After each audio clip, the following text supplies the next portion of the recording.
got a 3-game road trip here. You know, what's the biggest key to having such success against Elmira come Friday? Well, the number one thing is we can't look at Elmira's record and think it's going to be a cakewalk. That team is a lot like us this year. Their record isn't indicative of how they're playing. They've been in a lot of tight games. They got very good goaltending. They have some really good leadership over there.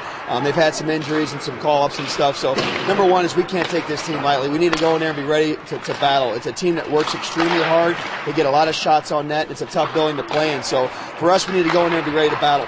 All right, Gary, 7 weeks into the season here. What are you guys doing well? What do you guys need to fix, if you will? Well, I like where our special teams are at. I think our penalty kill has been a bright spot for our team. Our power play has come through in some big moments. That can get a little bit more consistent, but we're still both in, I think, the top 10 in both of those. Our PK is number 2.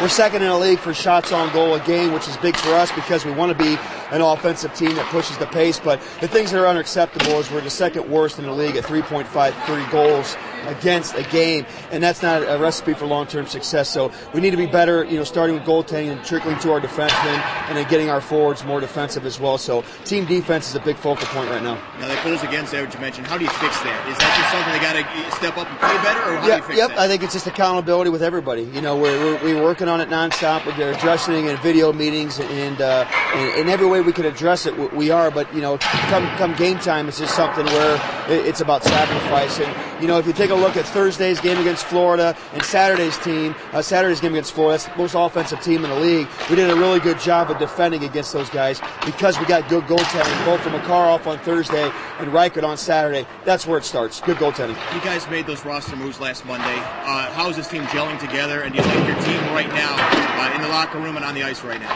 Well, I think we're a 500 team, so I think I'd be naive to say if we didn't maybe have some holes in this team, but I like the group that we have here. It's been a positive week in practice. Guys are working hard, and we're ready to get on the road and gel as a team.